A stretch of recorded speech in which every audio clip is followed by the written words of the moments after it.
Hello guys, welcome back to another deck profile. Today actually I will show you two deck profiles, one Memento pure build and one Fiendsmith build. They're both undefeated. I took the pure build to a 3v3 tournament, which I didn't lost one match, and I was playing against very good players. But after that tournament I decided to play the Fiendsmith, so I decided to show you both. And I had lots of fun with the deck. And before we start, I want to give a huge shout out to my friend Jerry for giving me this. So shout out to you, Jerry. Thank you. And yeah, let's start with the deck. As standard, we have 3 Dark Blades, 3 Witches, and 3 Tatsu. Don't need to explain much. 2 Goblins, 1 Sleepy. I cut it off from the 2 copies I was playing in other builds. 1 Mace, 1 Gatic, 1 Horned, 1 Combined Creation, and 1 Akihiron. Pretty standard. I see some people not playing this in the main, but honestly, I want this if I go first. So I was playing these hand traps. I will explain a bit. So all these, the 9, I played basically to stop duo drive, and they are very good generic hand traps. And this is basically for other variants like the Fiendsmiths, Malice, or whatever. And yeah, Veiler was not the greatest. I might change it to Bestials or some other hand trap, but that's what I was playing. I played 3 Bone Party and 3 Fusion, and just to save a bit of time, the only thing that changes in the Fiendsmith build is that I take one Fusion, I take it out, and I play 1 Engraver. The reason being is that in the pure version you have less ways to dodge hand traps, basically in engine, so you want more quick play spells. But because you have too many extenders, if all of them get hand trap, let's say, instead of needing this, you can go into Moon and then end on a Fiendsmith board, or set up Sleep in your opponent's turn, which is pretty strong. And honestly, that's a more consistent way to play the deck, because you, depending on drawing one of these, is not that reliant, despite you having 9 quick play spells. But I realized that I needed the Fiendsmith, so all I did was this, and it was perfect. So yeah, that's what I'm doing from now on. And Goblin Biker is basically for the Goblin. And I was playing 2 talents, amazing card.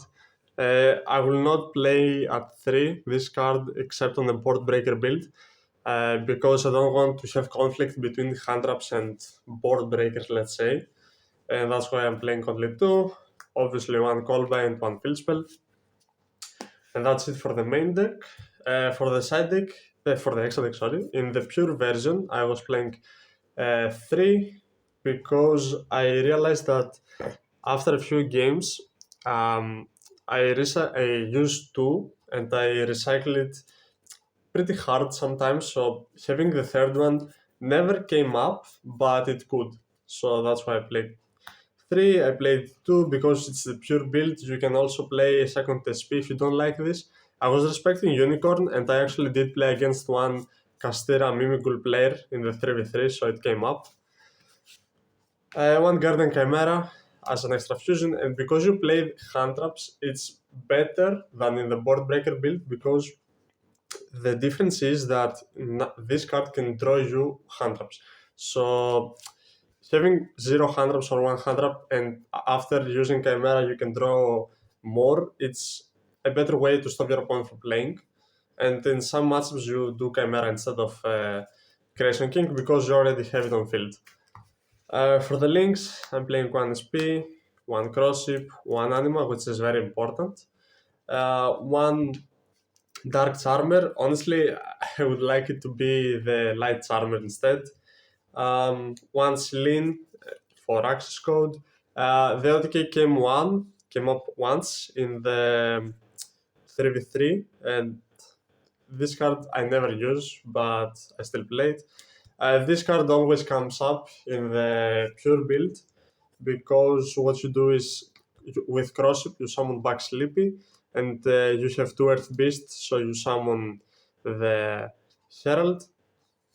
So yeah, I also play one Goddess for basically tower builds, tower matchups like Purili or whatever.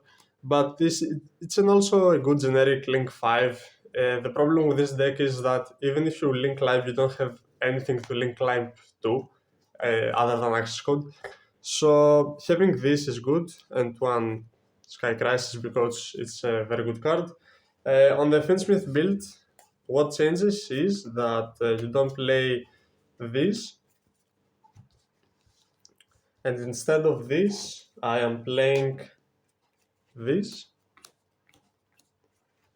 So I think the Fiendsmith build it's a lot better because what you can do is set up a stronger field thanks to Griffon. You have a better resilience against hand traps because if you have 2 bodies, let's say you have hard drawn Tatsu, and your opponent has 2 hand traps, right? And you don't have a quick play spell. Because that happens a lot of games actually. What you can do is after you summon both monsters and let's say you get hand trap twice, you can go into Moon and then go into Fiendsmith combo, which is at least a Scissor Pass, or in another case, you can summon this. You can do a lot of stuff, which in the pure build you cannot do. And that's what I realized after some games. So for now, I'm sticking in the Fiendsmith. But since some people asked me, I will show some combos for the pure build.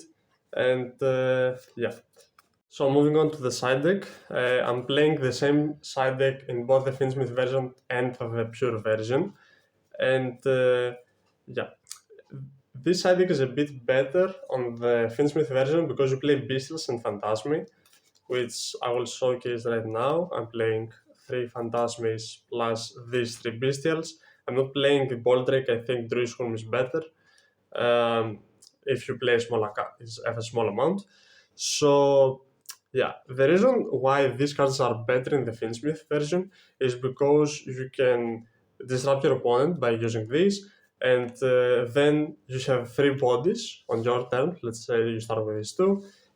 You can link into the Fiendsmith lines and break more boards from there without wasting any resources from hand, so you can then do Memento stuff.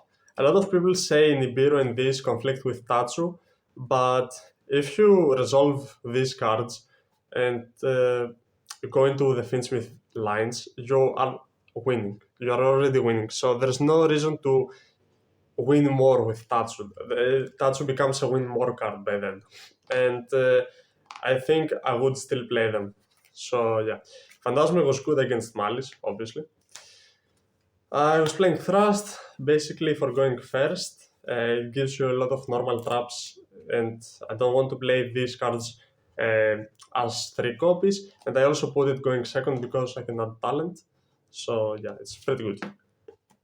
I was playing 2 Artifact Lancias plus 1 Sanctum. The Sanctum is basically for going first if I open Thrust. Yeah, it's not 3 Lancias because I didn't have the space, and despite the 3 Lancias having a higher chance to open them in hand, because I was playing the Phantasmis, I realized that against Malice, which realistically is the only deck that you will put Lancia, if you have 3 Phantasmis plus 2 Lancia, you basically have the same chances of opening cards to beat them because you also play the Nibiru. So that's why I was only playing 2. I also played Peekaboo in the side deck because it doesn't conflict with your deck at all, and it actually beat Fiendsmith Malice opponent that I played. So yeah, pretty good card. Fracture Dance is amazing for going first, especially in this meta because a lot of people play Erasal and Link decks, so also it's a thrust target. And Deep Barrier, I never used it to be honest, but it's still good. So now I will showcase 2 combos. One being the Anguish, so you will normal summon Anguish, you will search Tatsu, Tatsu will special summon itself, it will pop itself, and you will then send to the graveyard Goblin, Mace, and Sleepy. You will use Anguish to reborn the Mace, and Mace will pop itself to add a fusion. Keep in mind, yes, it does lose to a Beastel, but it's a one-card combo, so yeah, every one-card combo loses to another card. So, fusion will put back Tatsu, Mace, and Anguish if you want, or you can put back Goblin.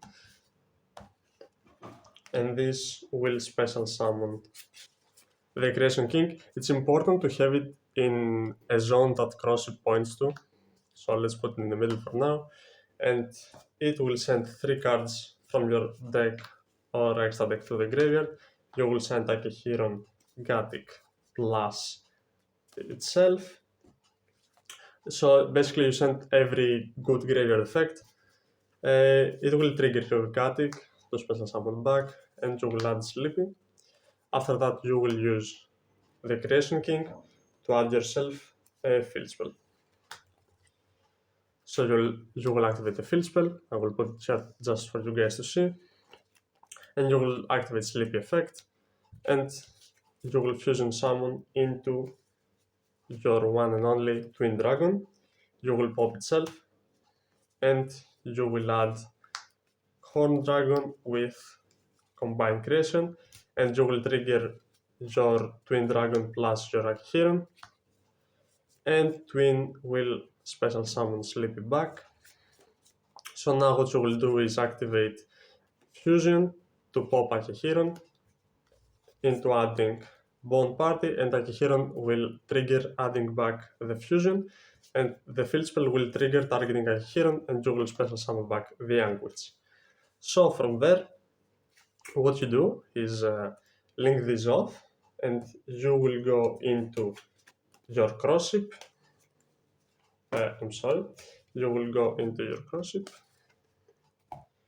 And now what you can do is activate Bone Party, destroying your Combined Creation into special summoning the Dark Blade, and from there Crossip will trigger special summoning a Sleepy. It's important to special summon Sleepy in the pure version, because both of these are the same type and attribute, so you can link this off for your Herald. And now what you need basically is a way to add Mace, which you do have on your opponent's turn because you have the Anguish, and you also have the Bone Party. So from there, what you can do is activate Dark Blade just to give you an extra name, special summon Horn, and Goblin, or whatever name you decide to summon, will go into the SP. So now you have protection around Nibiru. If they choose to Nibiru here, you banish these two. If they choose to Nibiru earlier, you don't care at all. And you put back 5 bodies, preferably those 5, because you want all of this to exist in your graveyard. And you summon the Combined Creation, you set the Fusion, and on the end phase, the field spell will reset the Bone Party. Remember that this is all one card combo, and in your opponent's turn, you can activate Bone Party, summoning a Witch, adding your Mace, and when your opponent activates an effect, you can summon back this, and you also have Gunner Camera Access. You have also Herald negating a spell trap if you don't want to steal with Mace. So yeah, that's basically the combo that Mace gives you. I'm sorry, the Anguish. And I will showcase one more combo. So for the second combo, I will show the 1-card Goblin combo. I have showed the 2-card Goblin plus another Memento combo on the combo video. For now, I will show just what only this card can accomplish, because I was asked. So you summon this card, you pop it, and what you do is send Gatic plus Fusion. Gatic will summon back adding the Fusion. You will activate the Fusion, of course. Goblin back to deck. So you will summon Twin, and Twin will pop itself, adding Sleepy plus any monster, it doesn't matter, let's say Akihiron. Twin will trigger special summoning the Gatic. You will add Sleepy, activate the effect. You will fusion into your Creation King will activate the effect, sending remaining bodies to the graveyard. Let's say these. You can either send Darkbleed or Witch depending on your hand. You will activate Creation King in the graveyard to add the field spell. You activate the field spell. And after that, what you do is activate the fusion to pop the Creation King, and you add the Bone Party, triggering your field spell plus the Ahiron to special summon these two. After that, you activate Bone Party to pop Ahiron to make the Witch, and you trigger Chaining 1 Witch, Chaining to Ahiron to add back the fusion. And your Witch will search for Maze. Now what you can do is activate Darkblade and summon Goblin, and Anguish will pop itself to special summon the Gatic.